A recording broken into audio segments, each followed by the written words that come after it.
Title: He left me over a few cosmetic procedures and everyone thinks I'm the villain. Seriously? Okay, Reddit, I need a serious reality check here because I feel like I'm going insane. My fiancé, August, well, ex-fiancé now, apparently walked out on me. He packed a single bag and just left. The reason? I used his backup credit card for a few enhancements. I'm talking some fillers, a bit of Botox, the standard Instagram-ready package. It was less than 10 grand. For a man who is about to make partner at his firm, that amount is a rounding error. A rounding error for our future, and honestly, I did it for us, for our image, so you tell me, am I the crazy one or is ending an engagement over this completely unhinged? Because I really, really don't think I'm the villain here. You have to understand my world. It's not just about having nice things, it's a language. My circle of friends, well, it's competitive. That's the easiest way to put it. At the absolute center of our little solar system is Aspen. She's effortlessly perfect, with the kind of money that doesn't even have to try. Our group chat is a constant, glittering battlefield of humblebrags, and Aspen is the undefeated champion. One day it's a casual snap of her new Audemars Piguet, captioned "Decided to treat myself." The next, it's a boomerang of her fiancé, a private equity guy, surprising her with a trip to the Maldives because she seemed a little stressed. The chat explodes with heart emojis and comments like OMG GOALS, but underneath it all, you can feel the frantic calculations everyone is making. It's a performance, and God, it's exhausting, but it's also the air we breathe. My fiancé, August, never quite fit into that world. He's a database architect, which to my friends sounds about as sexy as an accountant, but he's brilliant and on the fast track to a partnership, which means he's incredibly successful in his own quiet way. We could live a very, very comfortable life, but August is understated. It drives me crazy. He drives a 10-year-old Lexus that he maintains meticulously because he says it's a perfectly engineered machine. He prefers hiking in a national park over a weekend at a five-star resort. When Aspen's fiancé flew in a Michelin-star chef for her birthday, August spent months tracking down a signed, first-edition copy of my favorite novel. I mean, my heart melted, it really did. But try explaining the value of that in a group chat where another girl just got a Birkin. You just can't, it doesn't sparkle. It made me feel like I was constantly having to translate him, to justify our life, and I started to resent it. His biggest issue, his absolute red line, was anything to do with money and appearances. It all came from his parents. He told me the story one night after we'd been to a ridiculously lavish fundraiser. He was quiet on the way home, and I finally asked him what was wrong. He told me how his parents had spent his entire childhood almost drowning in debt to keep up with their wealthy neighbors. They bought a bigger house than they could afford, leased two German cars, joined a country club they never went to. It was all for show. He talked about the constant, simmering tension in their house, the whispered fights about bills, the shame on his father's face when a credit card was declined. The stress eventually destroyed their marriage and their finances. He told me this with such a deep, real pain in his voice, his hand gripping the steering wheel so tight his knuckles were white. He said, "Rowan, I never ever want to live a life where what other people think dictates our happiness or our security. It's a prison, it's poison." I remember nodding, putting my hand on his, and saying I understood completely. And in that moment, I think I believed I did. But honestly, as time went on, that story started to feel distant, like something that happened to other people. I thought he was being a little dramatic, letting his past trauma define our future. We weren't his parents. We were smarter. A little bit of lifestyle inflation wasn't going to ruin us. It was an investment, an investment in our social standing and my happiness. That's what I told myself anyway. It was our ticket to being one of those couples. The perfect, enviable ones. The tipping point came last Tuesday. I swear to God, the notification sound from our group chat has become a source of Pavlovian dread for me. I saw Aspen's name pop up and my stomach immediately clenched. I opened it. It was a photo, a professionally taken headshot, really. She was glowing. Not just happy glowing, but that poreless, sculpted, almost otherworldly glow that only comes from a very expensive clinic and a total lack of financial anxiety. Her lips were perfectly full, her jawline sharp enough to cut glass, and there wasn't a single line on her forehead. The caption read, "Feeling refreshed and ready for our engagement party in Lake Como. Can't wait to celebrate with my favorite people, Sparkles." The chat detonated, fire emojis, OMG iconic, you look like a literal angel, that jawline. Who is your doctor? Every message was a little dagger in my already fragile self-esteem. Lake Como, of course, it wasn't just going to be a party. It was going to be a multi-day spectacle of wealth. I could picture it already, all of us in breezy, $1,000 sundresses, sipping Aperol spritzes on a vintage Riva boat, the Italian sun beating down. And Aspen would look like she was carved from marble. And then there would be me, Rowan, looking fine, just fine, tired maybe. The little lines around my eyes that August said he loved because they showed I smiled a lot would just look like cracks in my foundation. A hot wave of anxiety washed over me. It was a physical feeling like my blood was turning to ice and my skin was too tight. August was about to make partner. He was stepping into a new league, and I was his plus one. I started to imagine the other partners' wives, women who probably had this kind of maintenance on speed dial. I would look like a fraud next to them, I would be embarrassing him. This wasn't just about me anymore, you see, this was about us, our brand. That's when I remembered the ad I'd been saving on Instagram for weeks. A clinic called Elysian Aesthetics offered something called the It Girl Package. It was a full-service tune-up, a strategic overhaul. Cheek and lip fillers for that confident pout, Botox to erase the 2 years of pandemic-induced stress from my forehead, a series of hydrofacials that promised to make you look like you were permanently bathed in golden hour light. It was a solution, it was everything I needed. I knew if I asked August, he'd give me the lecture.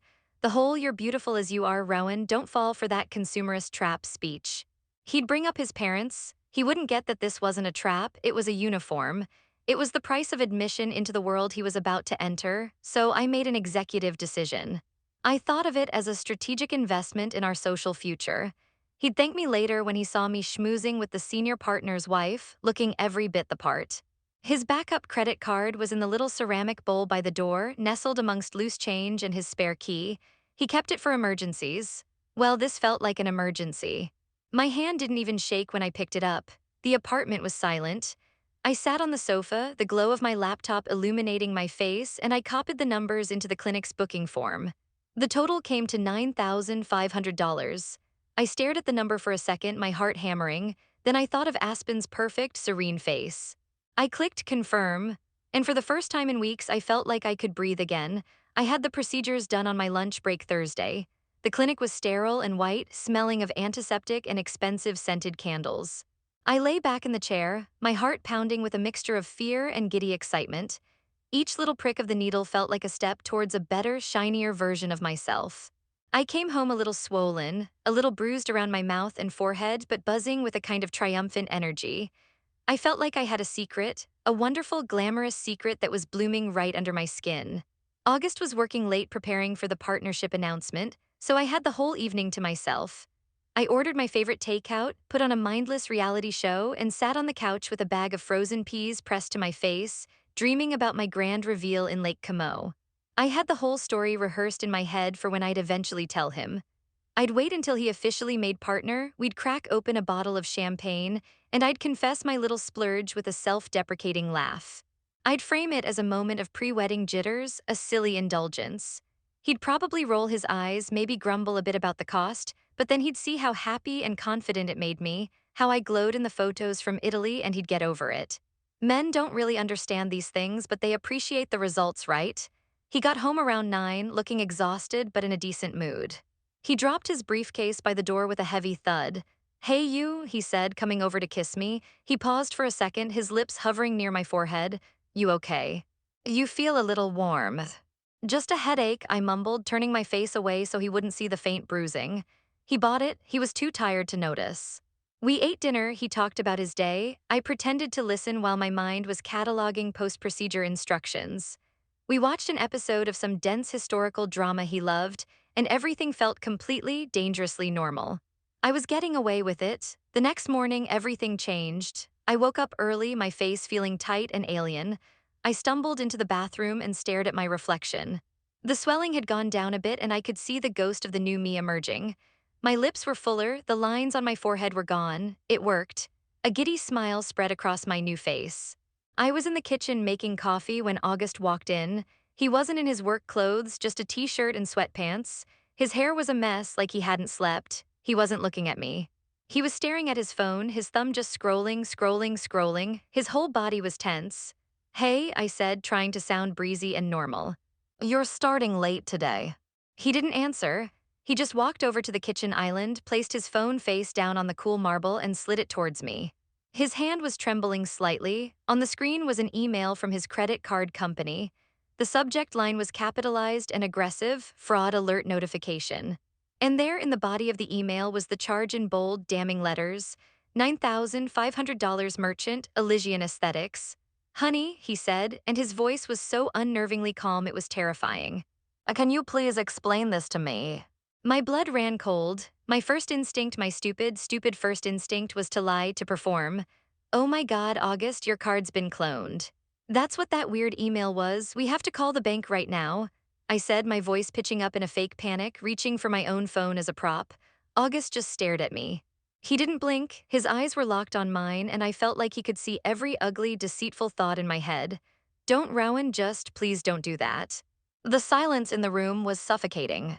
My lie hung there between us, pathetic and transparent. My face, the very face I had paid a fortune to perfect, started to burn with a hot, creeping shame. I dropped the act. Okay, fine, I snapped, the defensiveness rising like bile in my throat. It was easier to be angry than to be ashamed. It was me. I got some work done for Aspen's party. It's not a big deal. Not a big deal, he repeated, his voice still quiet, but now it had a sharp, dangerous edge that cut right through me. You took my credit card, a card for emergencies, without asking, and spent nearly $10,000 on what? Your face. It was for us, I insisted, my voice getting louder, shriller. For Lake Como, for your new job, do you have any idea the kind of pressure I'm under? I have to look a certain way, August. I did this for our image. To make us look good. He listened to my whole tirade, his face a mask of disbelief. I saw the moment it shifted, the moment the confusion hardened into something else. Something that looked like disgust. He let me finish, let all my justifications and accusations fill the air between us. When I finally ran out of steam, panting a little, he looked at me, really looked at me, as if for the first time. His voice was flat, devoid of all emotion. So that nightmare my parents lived, the one they spent their whole lives trying to escape from, that's the life you actually want, isn't it? That question hit me like a physical blow. It wasn't an attack, it was a conclusion, a verdict. All the air went out of my lungs. Every argument I had prepared, every justification I was ready to scream at him just died on my lips. What could I say? He was right. I wanted the shiny, perfect life, and I had just proven I was willing to lie and steal from him to get it. I just stood there speechless, my newly plumped lips slightly parted. I watched his face. It was like a shutter closing. The disappointment, the hurt, it all just vanished. And it was replaced by nothing. A complete blankness, that was the scariest part. He wasn't angry anymore, he was just done. I can't do this, Rowan, he said, his voice as empty as his eyes. I can't build a life with someone whose values are so fundamentally opposed to mine. I can't be with someone who lies to me this easily. Who thinks this, he gestured vaguely at my face, is an investment. He shook his head, a tiny final movement. We're finished. Just like that, we're finished. It sounded so clinical, so final. I started to babble, the panic finally breaking through. August, wait, don't be so dramatic. We can talk about this, I can pay you back. It was a mistake, a stupid mistake. He wasn't listening. He turned and walked out of the kitchen. I followed him, my bare feet slapping against the hardwood floors. August, please don't do this. He went straight into our bedroom and pulled a duffel bag from the top of the closet. He didn't pack much. A few shirts, his laptop, his toiletries. It was all so methodical, so quiet. It was like he was a stranger, an efficient guest who had overstayed his welcome. I just stood in the doorway, watching my entire future get zipped into a bag. When he was done, he walked towards me. I thought for a second he might touch me, might hug me, might say something, anything to soften the blow. But he just stepped around me as if I were a piece of furniture. He walked to the front door, grabbed his keys from the ceramic bowl, the same bowl where I'd found the credit card, and opened the door. He paused for a second, his back to me. My lawyer will be in touch about the apartment, he said, and then he was gone. The door clicked shut, and the deadbolt slid into place with a sound that echoed through the silent apartment. I stood there for a full minute, expecting him to come back, but he didn't. He was really gone. For the first few hours, I was just numb. I kept replaying that final conversation in my head, convinced I could find the exact moment where I could have said something different, something that would have fixed it. But there wasn't one. The silence in the apartment was deafening. Every little creak of the floorboards, every hum of the refrigerator seemed to scream his absence. By evening, the numbness turned into pure, undiluted panic. I grabbed my phone, my hands shaking so badly I could barely unlock it. I called him. It rang once, then went straight to voicemail. His voice, cheerful and professional on the recording, was like a ghost. I called again, voicemail. I tried texting. A long, rambling message full of apologies, excuses, and promises to change. I begged him to just talk to me. I hit send. The message bar showed delivered. A few minutes later, I sent another one. The status underneath it changed. Not delivered. Blocked. My heart hammered against my ribs. I tried WhatsApp, blocked. Instagram, blocked. Facebook, blocked. It was a systematic digital amputation. He was excising me from his life with cold, methodical precision. The credit card app on my phone pinged with a notification. Your supplementary card has been deactivated by the primary cardholder. It felt like another door slamming shut in my face. Desperate, I turned to the only person I thought could get through to him. Aspen, I knew they weren't close, but her fiancé worked in a similar industry. Maybe he could reach out, act as a mediator. I called her, my voice cracking. Oh my God, Aspen, you will not believe what happened. I sobbed into the phone, launching into my version of the story. The version where I was a stressed out fiancé who made a silly mistake and August was having a psychotic overreaction. There was a long pause on the other end of the line. When she finally spoke, her voice was weird, strained. Wow, Rowan, that's just awful. There was no sympathy in it, just a kind of horrified fascination.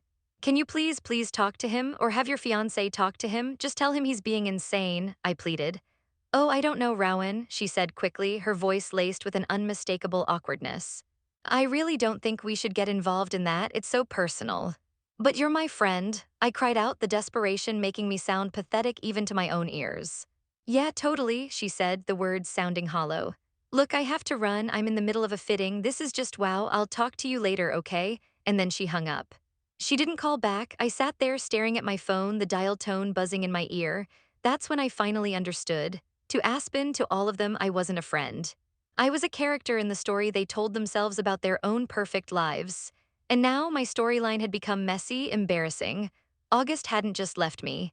He had stripped me of my value in the only world I cared about. I was no longer the girl with the successful, stable fiancé. I was just Rowan. The girl who got dumped for being tacky and deceitful. And nobody wants to be friends with the clown after the circus has left town. Alone in the apartment that was no longer ours, I caught my reflection in the dark screen of the TV. My face was still swollen, my lips unnaturally full. I looked perfect, and I had never ever felt so ugly. I unlocked my phone again, my fingers moving on autopilot. I went to the group chat and typed out a message, my hands trembling. He's gone, FCK him, I deserve better anyway. I stared at the words, then added a defiant little nail polish emoji. I hit send, then closing the app, I opened Instagram and went straight to August's profile. It was still there, a grid of our smiling faces. I just stared at it, waiting, refreshing. Waiting for the first picture of his new life to appear, the one without me in it.